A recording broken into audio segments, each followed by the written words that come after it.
જય શ્રી કૃષ્ણ. બધાને છેલ્લે મારો અવાજ આવે છે ને? બધા હાથ ઊંચો કરજો. આવે છે ને મારો અવાજ? ઓકે. પહેલા તો જય શ્રી કૃષ્ણ, જય સ્વામિનારાયણ. આજે પરિવાર ઉપસ્થિત હોય ત્યારે યા દેવી સર્વભૂતેષુ પરિવાર રૂપેણ સંસ્થિતા નમસ્તસ્યૈ નમસ્તસ્યૈ નમસ્તસ્યૈ નમો નમઃ. આજે એક હર્ષ છે, આનંદ છે, લાગણી છે, ઉમંગ છે.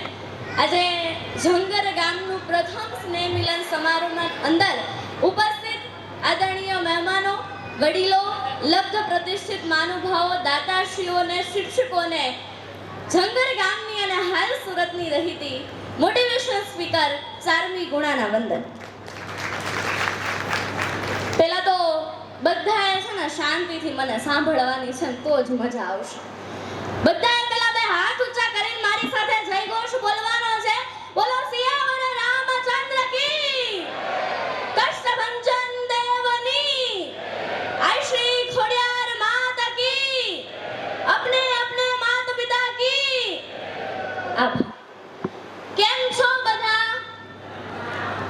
આવા સરસ મજાના કાર્યક્રમનું આયોજન હોય ને તમારો આટલો ધીમો નારો મજા ન આવે. ફરીથી મારી સાથે બોલજો, કેમ છો બધા? લોક સાહિત્યની ભાષામાં ધ્રુવ ભટ્ટની પંક્તિથી શરૂઆત કરીશ કે ઓચિંતું કોઈ મને રસ્તે મળે અને કદી ધીરેથી પૂછે કે કેમ છો. ઓચિંતું કોઈ મને રસ્તે મળે અને કદી ધીરેથી પૂછે કે કેમ છો. આપણે તો કહીએ કે દરિયાસી મોજમાં અને ઉપરથી કુદરતની રેમ છે. આજે કુદરતની રેમ છે ને ઈશ્વરની ઈચ્છા છે ને ત્યારે જ મારી તમારી મુલાકાત આજે શક્ય બની છે. ઝવેરચંદ મેઘાણી એવું લખે છે કે કોણે કહ્યું નસબ વિના બધા કામ આડા પડે છે. કોણે કહ્યું નસબ વિના બધા કામ આડા પડે છે. પ્રયત્નોના અંતે ધોધ નીચેના પથ્થરમાં પણ ખાડા પડે છે. કે બસ તું નક્કી કર કે તું કોઈના સહારે ના રહે. કે બસ તું નક્કી કર કે તું કોઈના સહારે ના રહે. પછી તું જ આગળ વધે ને ઘડિયાળના કાંટા પણ પાછળ પડે છે. ઘડિયાળના કાંટા પણ પાછળ પડે છે. 5 વર્ષની હતી ત્યારથી કાલી ગેલી ભાષાની અંદર વક્તવ્ય આપતી અને આજે માત્ર ગુજરાત નહીં પણ ગુજરાત રાજ્ય દ્વારા આયોજિત કલા મહાકુંભ સ્પર્ધાની અંદર રાજ્ય લેવલે હમણાં જ વક્તૃત્વ સ્પર્ધાની અંદર પ્રથમ ક્રમાંકે આવી છું. અને એથી પણ વિશેષ ગુજરાત રાજ્યના પનોતા પુત્ર એવા સીએમ સાહેબ સામે મને મારા વિચારો રજૂ કરવાની, મારી કળા રજૂ કરવાની એક અનેરી તક પણ મને મળી. પરિવારના સભ્યો વારે તહેવારે મળતા હોય પણ ગામ પરિવારના સભ્યોને આજે મળવાનું થાય ત્યારે આનંદ જ કંઈક અનેરો હોય. પણ આજે મળ્યા છીએ તો માત્ર જમીને મળીને છૂટા પડવું એમ નહીં, પણ મળ્યા છીએ તો કંઈક આપણે નવું શીખીને જઈએ, કંઈક આપણે નવું જાણીને જઈએ. અહીંયા ઘણા લોકો એકબીજાથી અપરિચિત હશે, એકબીજાને મળ્યા ન હોય. આજે એમની સાથે પરિચય કરવાનો છે, એમને મળવાનું છે. ધંધા અર્થે, બિઝનેસ કે કોઈ પણ શૈક્ષણિક ક્ષેત્રે, કોઈ પણ ફિલ્ડમાં હોય, આપણને ક્યારેક ને ક્યારેક આપણને જરૂર પડી જ જાય. અને જરૂર પડે તો આપણા જ ગામ સભ્ય, આપણા ગામના જ સભ્યથી આપણને મદદ મળી રહે. આપણે સમાજમાં કે કોઈ શૈક્ષણિક કાર્યની અંદર આપણું નાનું મોટું યોગદાન હોય, પણ આપણા ગામ પરિવારના સભ્યને જ્યારે કોઈ જરૂર હોય, વિદ્યાર્થીઓને કોઈ આર્થિક સહાયની જરૂર હોય, સાથની જરૂર હોય, સહકારની જરૂર હોય, તો આપણું નાનામાં નાનું દાન કેમ ન હોઈ શકે. એથી પણ વિશેષ આ કાર્યક્રમ સફળ કરવા પાછળ કમિટી સભ્યોની, પ્રમુખની કેટલાય દિવસની અથાગ મહેનત છે ત્યારે આ કાર્યક્રમ સફળ થાય. પહેલા તો જેમને આ કાર્યક્રમ કરવા પાછળ પોતાનું નાનામાં નાનું પણ યોગદાન આપ્યું છે, વણિરાજ ટીમ, પછી કમિટી સભ્યો, દાતાશ્રીઓ, તમામને જેમને નાનામાં નાનું પણ યોગદાન આપ્યું છે, તમામને પહેલા છૂટક નહીં જથ્થાબંધ તાળીઓના નાદથી વધાવો. આ ત્યારે જ શક્ય થાય જ્યારે પરિવારનો સાથ હોય, સંપ હોય, સહકાર હોય. આજે પરિવારની અંદર શું તાકાત હોય, સંગઠનથી શું તાકાત હોય ને એની તમને અનુભવ કરાવો. પહેલા તો બધાએ પોતાની આજુબાજુ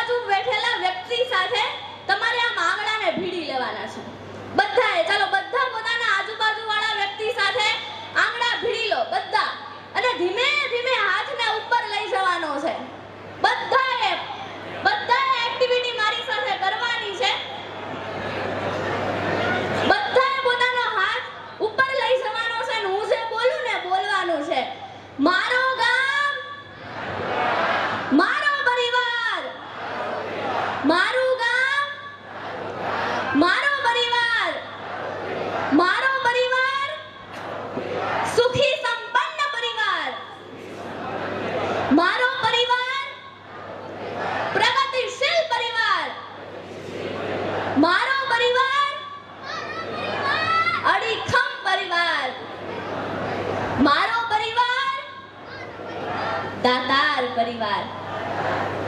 આભાર.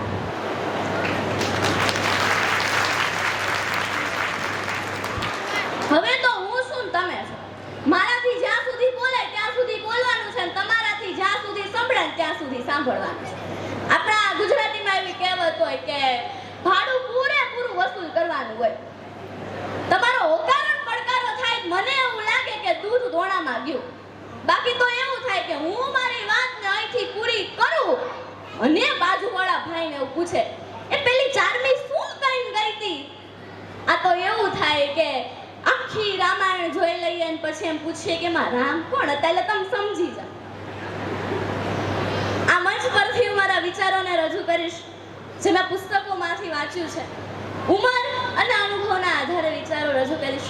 ક્યાંક મારી મમ્મીના વિચારો છે, સમાજની વચ્ચે રહીને જે જોયું છે, જે જાણ્યું છે, બધું જ આજે આપ સમક્ષ રજૂ કરવું છે. કોઈ સારી નહીં, સાચી સચોટ વાતો કરવી છે. પણ શરૂઆત આવા મુરઝાયેલા ચહેરાથી નહીં, ઉદાસ ચહેરાથી નહીં, એક સ્મિતથી, એક હાસ્યથી મારે કરવી છે કે ઉદાસી और निराशा जिस चेहरे का श्रृंगार करती है, उदासी और निराशा जिस चेहरे का श्रृंगार करती है, मक्खी भी उस चेहरे पर बैठने से इनकार कर देती है. આપણે ફોટો પાડીએ, એક સેલ્ફી લઈએ, ત્યારે આપણે મુરઝાયેલા ચહેરા ફોટો પાડીએ છે, એક સેલ્ફી લઈએ છે? કદાચ નહીં. जब थोड़ा मुस्कुराने से फोटो अच्छी आ सकती है, जब थोड़ा मुस्कुराने से फोटो अच्छी आ सकती है, तो माय डियर फ्रेंड पूरी जिंदगी हंसो, जिंदगी क्यों ना अच्छी बन जाए. બધાએ પોતાનો જમણો હાથ ઊંચો કરવાનો છે, બધાએ. જો પેલા બાએ ડાબો હાથ ઊંચો કર્યો, હું જે બોલું ને બધાને બોલવાનું છે. હે ભગવાન રિદ્ધિ ને સિદ્ધિ દે, હે ભગવાન રિદ્ધિ દે સિદ્ધિ દે, અર્શનાવ નિધિ દે, રહેવા માટે બંગલો દે, ફરવા માટે ફરારી દે, 900 કરોડ રોકડા દે, અને બાકીના બધા હપ્તા દે. અને હવે જે તાળી ન પાડે ને એને ભગવાન આમાંથી કશું જ ન દે. શરૂઆત મારે આવા હાસ્યથી, આવા જુસ્સાથી મારે કરવી છે.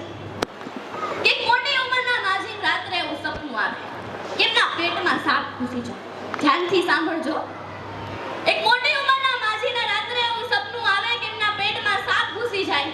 માજીને ઘણા બધા વિચારો આવવા લાગે કે સાચી જ મારા પેટમાં સાપ ઘૂસી ગયો હશે કે મને સપનું આવ્યું હશે. એટલે દીકરાને બધી વાત કરે. એમ દીકરો મમ્મી સામુ જોઈને હસવા લાગે. મમ્મી તું શું આવી ફાલતુ વાતો કરે છે? આવું કઈ હોતું હશે? પણ માજીનો તો વિશ્વાસ જ નથી થતો. એટલે દીકરો એને ડોક્ટર પાસે લઈ જાય છે. સોનોગ્રાફી કરાવે, એક્સરે કઢાવે. ડોક્ટર એવું કહે છે કે માજી ચિંતા કરવા જેવું કશું જ નથી, તમારા પેટમાં કંઈ જ નથી. પણ માજીને તો વિશ્વાસ જ નથી થતો. એટલે દીકરો એના મિત્ર ડોક્ટરને બધી વાત કરે છે. એનો મિત્ર ડોક્ટર એવું કહે છે કે આપણે માજીનું નકલી ઓપરેશન કરી નાખીએ. માજી ભાનમાં આવે એટલે આપણે વિટામિન્સની ગોળીઓ આપી દઈશું અને કાચની બોટલમાં એક નકલી સાપ મૂકી દઈએ. નક્કી કરે એ પ્રમાણે જ બધું થાય. માજી ભાનમાં આવે, વિટામિન્સની ગોળીઓ આપી દે અને કાચની બોટલમાં રહેલો સાપ જુએ અને કહે કે હાશ, મને એવો હોશિયાર ડોક્ટર તો મળી જ ગયો કે જેને મારા પેટમાંથી સાપને કાઢ્યો.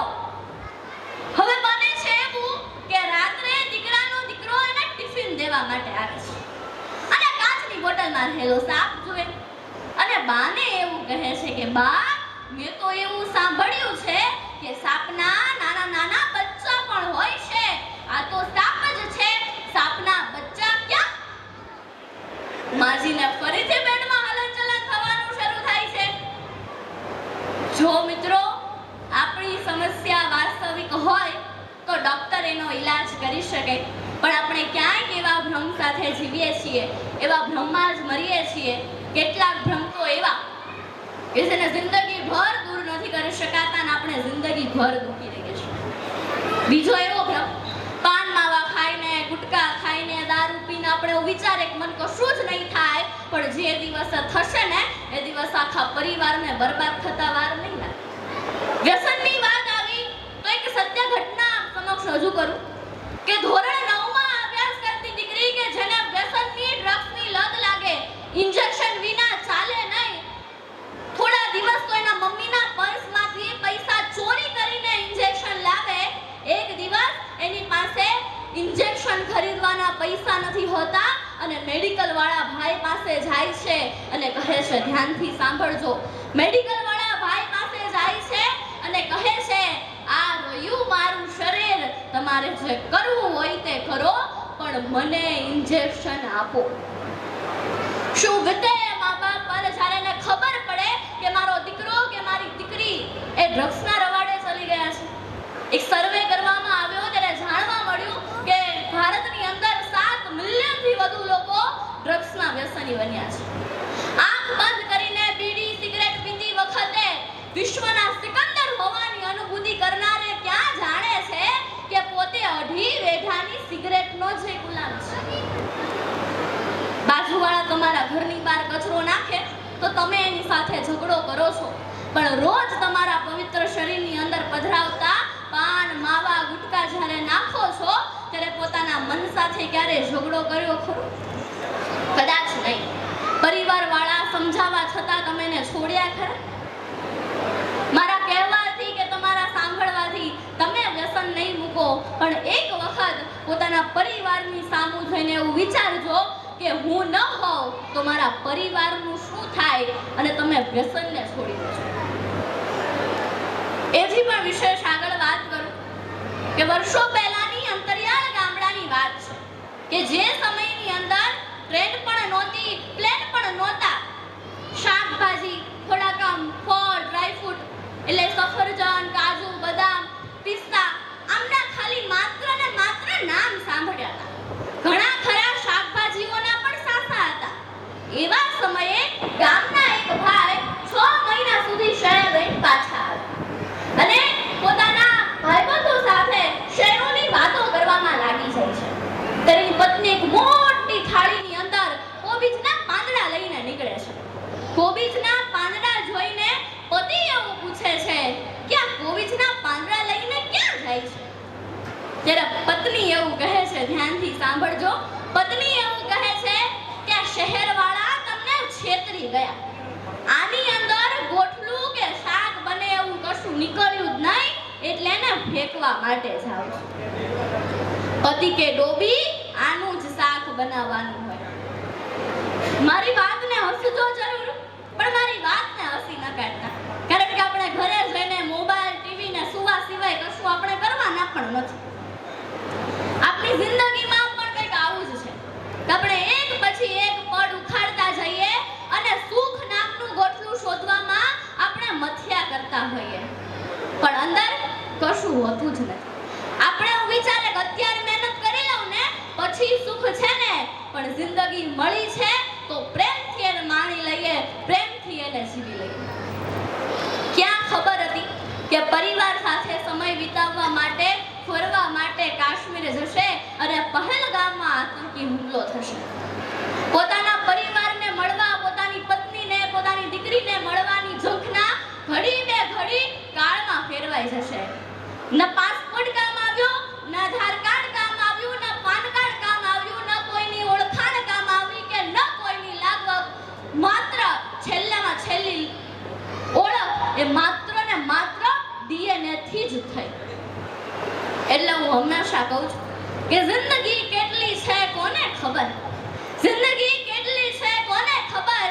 કયું પંખી ક્યારે ઉડી જવાનું કોને ખબર? બે પળ જીવી લો પ્રેમથી પરિવાર સાથે, આ શ્વાસ ક્યારે દગો દઈ દે કોને ખબર?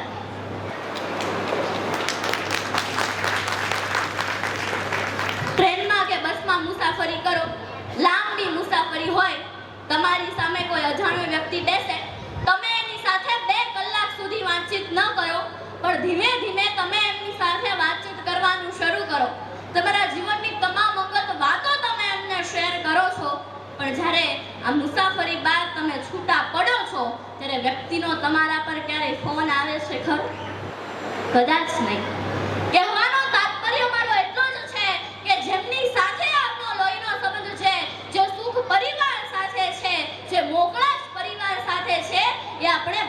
શોધવા માટે નીકળીએ છીએ। અહીંયા ઘણા લોકોને એવું થતું હશે કે આટલી નાની ઉંમરમાં પણ મિત્રો, ખેલાડીઓ રમત રમતા હોય ને એના કરતા બાળ જોનારાને વધુ જ્ઞાન હોય। હું તો એ ઉપરમાં ખીલતું ફૂલ છું કે દાદા દાદીનો હેત, કાકાનું મીઠું સ્મિત, ભાઈનો મીઠો ઝઘડો, પપ્પાનો પ્રેમ ને માતાની મમતા બોલે છે।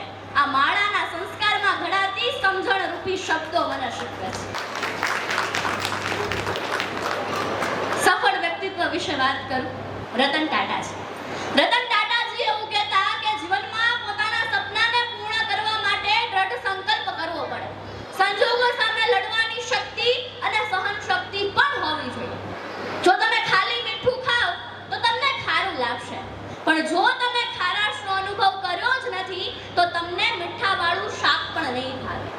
એવી જ રીતે જીવનમાં પોતાના સપનાને પૂર્ણ કરવા માટે દ્રઢ સંકલ્પ કરવો પડે, દિવસ રાત મહેનત કરવી પડે। એવું એક ઉદાહરણ કે નાની ઉંમરમાં જેમને સંકલ્પ કર્યો, માત્ર સંકલ્પ નહીં લખીને રાખ્યો અને યુવાનીમાં જ પોતાના સપનાને હકીકતમાં ફેરવ્યું, એ બીજું કોઈ નહીં પણ ચેસ ચેમ્પિયન ડી ગુકેશ। 11 વર્ષની વયે ગુકેશે સંકલ્પ કર્યો, માત્ર સંકલ્પ નહીં લખીને રાખ્યો। જ્યારે ઇન્ટરવ્યુ લેવામાં આવે છે ને ત્યારે એને પૂછવામાં આવે છે કે તારે શું બનવું છે, ત્યારે ગુકેશ એવું કહે છે, I want to become the youngest chess champion in the world। જેને લખીને રાખ્યું હતું, જેને સંકલ્પ કર્યો હતો, એ જ એને પ્રાપ્ત કર્યું અને ચીનના ચેસ લીડરને હરાવીને એને મેચને જીતી લીધી। એક્સપર્ટ્સના રિપોર્ટ્સ અનુસાર એમનો રેકોર્ડ કોઈ તોડી શકશે કે કેમ એમાં શંકા છે। બીજું એવું ઉદાહરણ કે ઘેટા બગડા ચરાવતો દીકરો યુપીએસસી ની એક્ઝામમાં પાસ થાય। માનવામાં ન આવે એના ઘરની પરિસ્થિતિ કેવી, 2 લાકડીના ટેકે તંબુ, ગરીબ મધ્યમ વર્ગીય પરિવાર, મધ્યપ્રદેશના કોલ્હાપુર જિલ્લાના કાગલ તાલુકાનો આ દીકરો એ બીજું કોઈ નહીં પરંતુ બિરદેવ સિદ્ધ કે જે હવે કાગલ તાલુકાનો પ્રથમ આઈપીએસ થયો અને એમનો ભાઈ આર્મીમાં સેવા આપી રહ્યો છે। ક્યાંક આપણે પણ આવા વ્યક્તિત્વ વિશે સાંભળીએ ને તો આપણને પણ થાય કે મારે પણ સુખી અને સમૃદ્ધ બનવું છે, મારે પણ આવું વ્યક્તિ બનવું છે, હું સુખી અને સમૃદ્ધ થવા માટે ખૂબ મહેનત કરીશ।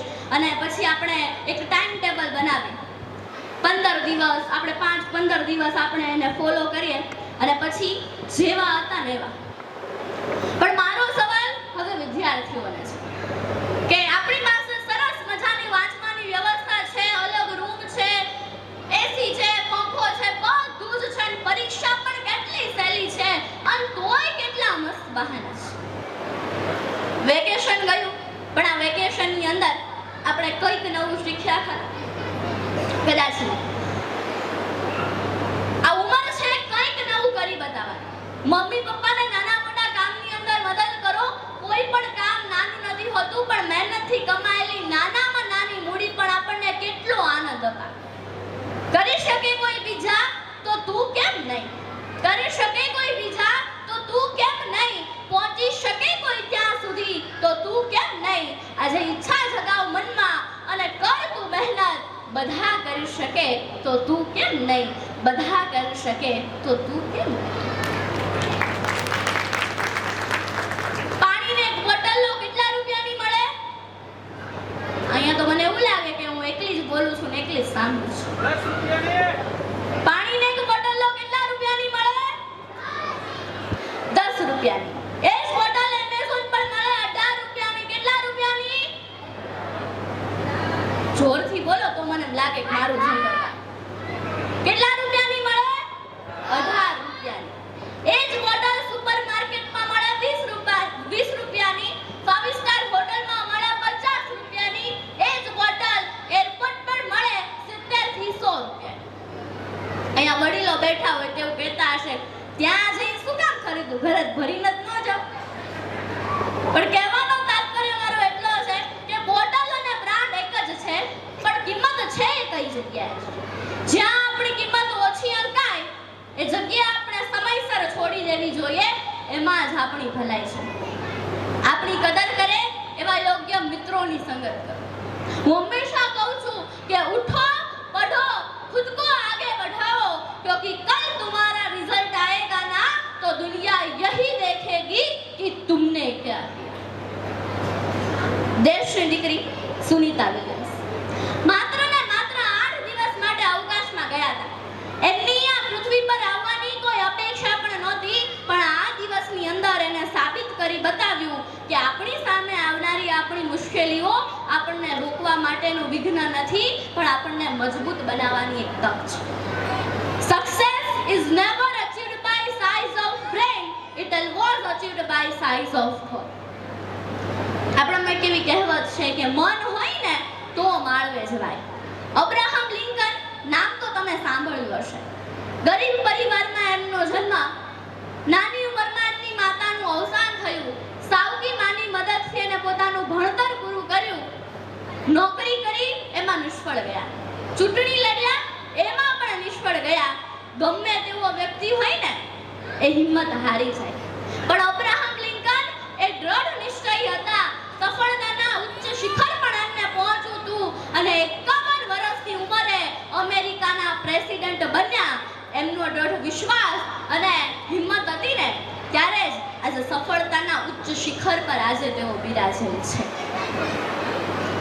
એથી પણ વિશેષ આગળ વાત કરું કે હાર્વર્ડ યુનિવર્સિટીમાં જ્યારે સર્વે હાથ ધરવામાં આવ્યો ને ત્યારે જાણવા મળ્યું કે ગ્રેજ્યુએટ થઈને આવેલા યુવાનોની અંદર 85% એમની અંદર પુસ્તકનું જ્ઞાન, આવડત જોવા મળે છે અને માત્ર ને માત્ર 15% જ એમની અંદર દ્રઢ વિશ્વાસ, આવડત, કલા અને બહારનું જ્ઞાન જોવા મળે છે। વિદ્યાર્થીઓને એવું થતું હોય કે મારી તો અત્યારે ખૂબ સારી ટકાવારી છે, કોલેજમાં પણ સારું રિઝલ્ટ છે, મને તો નોકરી મળી જ જશે, પણ માત્ર ટકાવારીથી નોકરી મળી જાય એવું જરૂરી નથી હોતું। તમારી અંદર જો બહારનું જ્ઞાન હશે, આવડત હશે ને વિશેષ તો અનુભવ અને સંસ્કાર હશે ને તો જ તમને નોકરી પર રાખવામાં આવશે। એક સત્ય ઘટના, એક પિતા પોતાના દીકરાને ખૂબ ટક કરતા હોય, ટોર્ચર કરતા હોય, આમ નહીં કરવાનું, તેમ નહીં કરવાનું, એ દીકરો કંટાળી જાય, કોલેજની અંદર આવે, કોલેજ પૂરી કરે, એક દિવસ આ દીકરો પથારીમાં સૂતો હોય અને પપ્પા એવું કહે કે હાલ ઊભો થા, ઇન્ટરવ્યુ માટે જવાનું છે। એ દીકરાએ પથારીમાં જ નક્કી કર્યું હતું કે હું ઇન્ટરવ્યુમાં પાસ થઈને નહીં, નાપાસ થઈને આવીશ। હું નાપાસ થઈને અમેરિકા, કેનેડા ચાલ્યો જઈશ, પણ મારે મારા પપ્પા સાથે રહેવાનું થતું નથી। એ દીકરો ઇન્ટરવ્યુ આપવા માટે જાય, બિલ્ડિંગની અંદર એન્ટર થાય, ઘણા યુવાન મિત્રો એમને મળે, ખાલી એટલું જ પૂછે, યુવાન મિત્રોને પૂછે કે બધાને પાસ કરે છે કે નાપાસ? પેલો કે બધાય નાપાસ કરે છે। એ કે હાશ, મારે જેવું જોતું હતું ને એવું મને મળી ગયું। એ દીકરો બિલ્ડિંગની અંદર એન્ટર થયો, ઓફિસની અંદર એન્ટર થયો, સામે 4 વ્યક્તિ બેઠા હતા, એમને માત્ર ને માત્ર 2 જ સવાલ પૂછ્યા। તારું નામ? પેલાએ પોતાનું નામ કહ્યું, બીજું એવું પૂછ્યું કે મજામાં? પેલો કે ઓલરેડી ઓલવેઝ ફાઇન, અને એટલું જ કહે છે કે ક્યારથી નોકરી ચાલુ કરો છો? પેલો દીકરો સખ્ત થઈ જાય છે કે મારા જ્ઞાન કરતા તમારું જ્ઞાન વધારે હશે, તમે મને ઈ તો પૂછો કે હું તમારી કંપનીને કેટલો ફાયદો કરાવી આપીશ, મારી ક્ષમતા કેટલી છે? ત્યારે 4 વ્યક્તિ એટલું જ કહે છે કે તારું ઇન્ટરવ્યુ આ ઓફિસની અંદર એન્ટર થયો ત્યારથી નહીં, પણ તારું ઇન્ટરવ્યુ જ્યારે બિલ્ડિંગની અંદર એન્ટર થયો ને ત્યારથી તારું ઇન્ટરવ્યુ ચાલુ હતું। લોબીની અંદર આવ્યો ત્યાં 2 માવાના કાગળ પડ્યા હતા, એ માવાના કાગળ તારા નહોતા, એ લોબી તારા બાપુજીની નહોતી, પણ અંતે તારી સમજીને કચરા પેટી નાખ્યા। આગળ ગયો તો લોબીની અંદર એક લાઈટ ચાલુ હતી, એ લાઈટને તે બંધ કરી અને જ્યારે ઓફિસની અંદર એન્ટર થયો ને તે પગ સાફ કરીને એન્ટર થયો કે અમારી ઓફિસ એ ગંદી ના થાય, અમારે જે ડેવલપ કરવાનું છે અમે બધા ભેગા મળીને કરી લેશું, પણ આવા સંસ્કાર અમે ક્યારેય ડેવલપ નહીં કરી શકીએ। એ દીકરાની આંખમાંથી દળદળ આંસુ વહેવા લાગ્યા કે અત્યાર સુધી મારા પપ્પાએ જે ટોર્ચર કર્યું એ ટોર્ચર નહીં, પણ મને ટ્રેનિંગ આપતા હતા। દુનિયામાં બે જ વ્યક્તિ આપણું સારું ઈચ્છે, એક મા બાપ અને એક માસ્તર. આ બે જ વ્યક્તિ એવું ઈચ્છે કે મારું બાળક એ દુનિયાનું સર્વશ્રેષ્ઠ બાળક બને. ઇનામ લેવા માટે કોઈ બાળક જતું હોય, કોઈ કૃતિ રજૂ કરતું હોય ત્યારે મા બાપની છાતી એ ગજગજ ફૂલી ઉઠતી હોય. એક દીકરી તરીકે મારે તમને કહેવું છે કે તમે તમારા દીકરા કે દીકરીની કોઈ દીકરા કે દીકરી સાથે કમ્પેરિઝન નહીં કરતા. આ કમ્પેરિઝનનો નહીં, કોમ્પિટિશનનો જમાનો છે. દીકરીઓને પણ મારે કહેવું છે કે આપણે જે મોબાઈલ હોય એ મોબાઈલને આપણે સુરક્ષિત રાખવા માટે 100% સારું આપણે કવર લગાવ્યા છે. એવી જ રીતે આપણે પણ આપણી જાતને 100% વાળું કવર લગાવે કે દરેક પરિસ્થિતિઓ સામે એ લડતા છે. મમ્મીના રિએક્શન કેવા હોય? અત્યારે ઇનામ વિતરણ થાય છે તો એટલે કહું કે મમ્મીના રિએક્શન કેવા હોય કે પોતાના દીકરાની ઓછી ટકાવારી આવી હોય અને ગામનો એક દીકરો ઇનામ લેવા માટે આગળ જતો હોય અને ત્યારે પોતાના દીકરાને એક કટી કોણી મારે અને ત્યાં ઘરે જવાની દૂરની વાત ત્યાં તે ચાલુ થઈ જાય. કેતી વાંચવા બેસ, લખવા બેસ, મોબાઈલ ટીવી સિવાય કશું આવડતું જ નથી. અને પાછું એમ પણ ગયો ખરું અસર તારા બાપા પર ગયો છે. પણ તમે તમારા બાળક માટે શું કર્યું એમની અંદર તમે ઝાંકીને જોયું? શું આજની માતા જીજાબાઈ બની શકે કે જેને ગર્ભમાં જ વીરતા અને શૌર્યતાના ગુણો ગયા હોય? એવી માતા જયંતાબાઈ મળે કે જેમણે મહારાણા પ્રતાપને જન્મ આપ્યો, લાડબાઈ કે જેમણે લોખંડી પુરુષને જન્મ આપ્યો.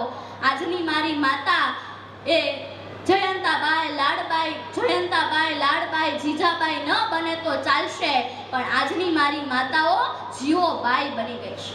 એક પછી એક રીલ્સ જોવામાં તલ્લીન થઈ ગઈ છે. મોબાઈલ પર બધાની આંગળી આમ ફરે છે. પણ જો આ જ આંગળી પુસ્તકના પાના વાંચવામાં ફરે તો આપણા વાણી, આપણા વર્તન, આપણા વિચારોમાં પરિવર્તન આવે કે? શું આપણને કે મોબાઈલ પર કરી છૂટવાની ભાવના તો નથી લાગતી ને? મહાકુંભની અંદર જોન અખાડા મેત્રીની વચ્ચે લાખો કરોડો લોકો જ્યારે ડૂબકી મારતા હતા અને ત્યારે ઇન્દોરની માળા વેચવા વાળી મોનાલિસા પર બધાની નજર ચોંટી ગઈ. જવાબ મળ્યો માત્ર એમની મનમોહક આંખો. મેરઠની ચોંકાવનારી ઘટના બની અને બ્લુ ડ્રમ પર હસી મજાક કરતી રીલ્સો અપલોડ કરવામાં આવી. એક રીલ્સના ચક્કરમાં ગાડી ખાઈમાં જાય. એક એવો ટાસ્ક કે માત્ર ને માત્ર 10 રૂપિયા મળશે. માત્ર ને માત્ર 10 રૂપિયા મળશે અને 40 વિદ્યાર્થીઓએ સામૂહિક પોતાના હાથમાં બ્લેડથી કાપા મારવાની ઘટના આખા વિશ્વભરમાં પડઘા પડે. દિવ્ય ભાસ્કર દ્વારા જ્યારે સર્વે કરવામાં આવ્યો ને ત્યારે જાણવા મળ્યું કે બાળકો કરતા મા બાપને મોબાઈલની લત વધી ગઈ છે. મારા ઢોકા ફૂલતા કેમ નથી? હાંડવો કેમ બનાવાય? આ બધું જોવામાં તલ્લીન થઈ ગઈ છે. પણ આજથી આ સ્નેહ મિલનમાં તમે નક્કી કરીને જાઓ કે દિવસમાં 5 થી વધુ વાર મોબાઈલ લઈ લો. એક સમય નક્કી કરો, 5 મિનિટ, 10 મિનિટ, 15 મિનિટ, એક સમય નક્કી કરો અને આજથી તમે નક્કી કરીને જાઓ કે મોબાઈલને હું ઓછો યુઝ કરીશ. અંતે મારે એક મા બાપ અને સંતાનો વચ્ચેની એક તાદાત્મ્યતાની વાત કરવી છે કે બાળકોને છે કે લોખંડ અને સોનીની દુકાન બંને બાજુમાં હતી. એક દિવસ લોખંડનો ટુકડો ઉછળીને સોનાની ભઠ્ઠીમાં પડ્યો. ત્યારે સોનાના ટુકડાને લોખંડના ટુકડાના પ્રશ્ન પૂછવાનું મન થાય ત્યારે સોનાનો ટુકડો લોખંડના ટુકડાને પ્રશ્ન પૂછે કે લોખંડભાઈ, ભઠ્ઠીમાં નાખીને લુહાર તમને ટીપે છે અને ભઠ્ઠીમાં નાખીને સોની મને ટીપે છે. તમને જો વેદના થાય છે તો મને પણ કંઈ ઓછી વેદના નથી થતી. પણ હું સોનીના હાથનો માર ખાઈ લઉં છું, પણ તમે માર ખાતા ખાતા કેટલો અવાજ કરો છો? આવું કેમ? ત્યારે લોખંડની આંખમાંથી આંસુ આવવા લાગે છે ને લોખંડ એવું કહે છે કે તમને હથોડીનો માર પડે છે એ વાત સાચી, પણ તમને મારનારો તમારો જાત ભાઈ નથી. જ્યારે હથોડી મારા પર તૂટી પડે આખરે તે મારો જાત ભાઈ છે. બહારવાળા મારી જાય તો કદાચ હજી વેદના હજી સહન થઈ થઈ જાય, પણ મારનારો જો ઘરનો જો હોય, એનો જો ખ્યાલ આવી જાય ને તો વેદના એ અસહ્ય બની જતી હોય છે. આપણે પણ આપણા માતા પિતાને કહી દઈએ કે મમ્મી તને શું ખબર પડે, પપ્પા આ તમારી સમજ બહારનું છે.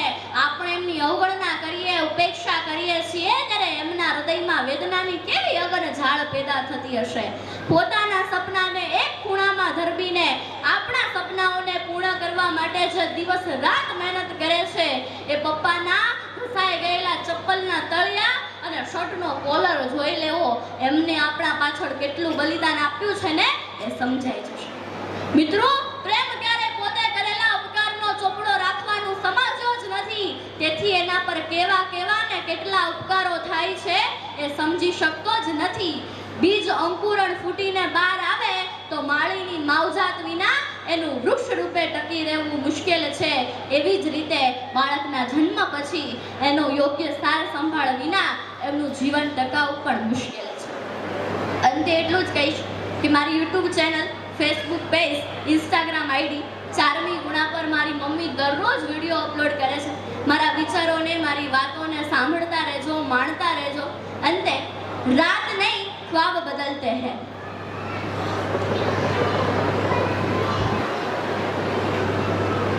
रात नहीं ख्वाब बदलते हैं, मंजिल नहीं कारवे बदलते हैं. जज्बा रखो हर दम जीतने का, क्योंकि लक बदले ना बदले पर वक्त जरूर बदलता है, पर वक्त जरूर बदलता है. अंते मारा उमेश सर જે મારું ઇંગ્લિશ વિષય સબ્જેક્ટ લે છે, એમની એક ઈચ્છા છે કે હું એક કવિતા રજૂ કરું. પ્રકાશ સર ડોબરિયાએ લખેલી કવિતા છે માતાઓને કટાક્ષ છે. મોડર્ન જમાનો છે, મોબાઈલના ગીતથી જ સુવડાવે છે. માં ક્યાં પોતાના બાળકને હવે હાલરડા સંભળાવે છે? કે મોડર્ન જમાનો છે, મોબાઈલના ગીતથી જ સુવડાવે છે. માં ક્યાં પોતાના બાળકને હવે હાલરડા સંભળાવે છે?